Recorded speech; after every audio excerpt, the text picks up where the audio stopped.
Totoo po ba na kapag ang tao ay namatay ay magagawa na niyang gabayan ang kanyang mga mahal sa buhay na kanyang naulila? Ano po ba ang nangyayari sa tao kapag namatay? Maraming salamat po sa nagtanong at mga kababayan at mga kaibigan. Hindi po totoo na kapag ang tao po ay namatay, ay maaari na niyang gabayan ang kanyang mga mahal sa buhay na naulilan niya. Ano po ang katunayan? Ganito po ang itinuturo ng Biblia kapag ang tao po ay namatay. Biblia po ang sasagot dito po sa Ecclesiastes sa 9:5 hanggang 6. Ganito ang ating mababasa. Pakinggan po ninyo. Sapagkat nalalaman ng mga buhay na sila'y mga mamatay, ngunit hindi nalalaman ng patay ang anumang bagay, ni meron pa man silang kagantihan, sapagkat ang alaala sa kanila ay nakalimutan, maging ang kanilang pag-ibig, gaya ng kanilang pagtatanim at ng kanilang pananaghili, ay nawala ngayon. Nawala man silang anumang bahagi pa na magpakailanman sa anumang bagay na nagawa sa ilalim ng araw. Maliwanag po ang pahayag na ito ng Biblia. At sana, ito po ang tanggapin natin, paniwalaan at sampalatayanan. Hindi po ba talaga namang isang katotohanan na nalalaman po ng mga buhay na sila'y mamamatay? At isa rin pong katotohanan na dapat tanggapin at sampalatayanan na hindi po nalalaman ng patay ang anumang bagay at ang alaala sa kanila ay nakalimutan. Yan po mismo pahayag ng Biblia.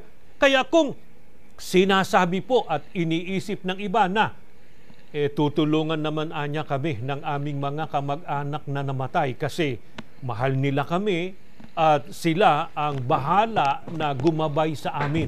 Ang sagot po at pinatutunayan po ng Biblia, bukod po sa hindi na nalalaman ng patay ang anumang bagay at ang alaala ay nakalimutan na. Ang sabi pa po ng Biblia, maging ang kanilang pag-ibig, pagtatanim at pananaghili ay nawala na ngayon, nawala na silang bahagi pa na magpakailanman sa anumang bagay na nagawa sa ilalim ng araw.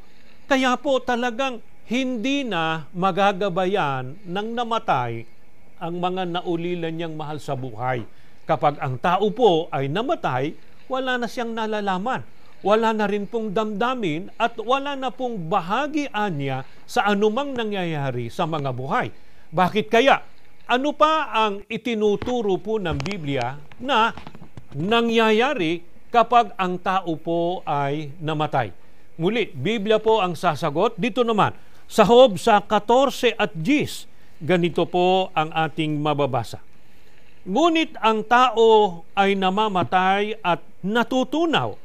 Oo, ang tao ay nalalagutan ng hininga at saan nandoon siya.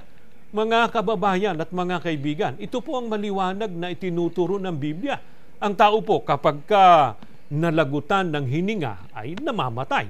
At ang sabi pa sa talata, ang tao ay namamatay at natutunaw.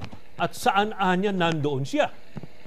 Ang katumbas lamang po na ang tao ay natutunaw kapag siya ay namatay na ay ang binabanggit po sa Henesis sa 3 at 19 na ganito po ang nakasulat. Pakinggan po ninyo. Sa pawis ng iyong mukha ay kakain ka ng tinapay hanggang sa ikaw ay mauwi sa lupa, sapagkat diyan ka kinuha, sapagkat ikaw ay alabok at sa alabok ka uuwi. Kapag ang tao po ay namatay, natutunaw siya o bumabalik siya sa alabok o sa pagkalupa. Hindi po sinabing babalik siya sa kanyang dating tinitirhan o sa kanyang dating bahay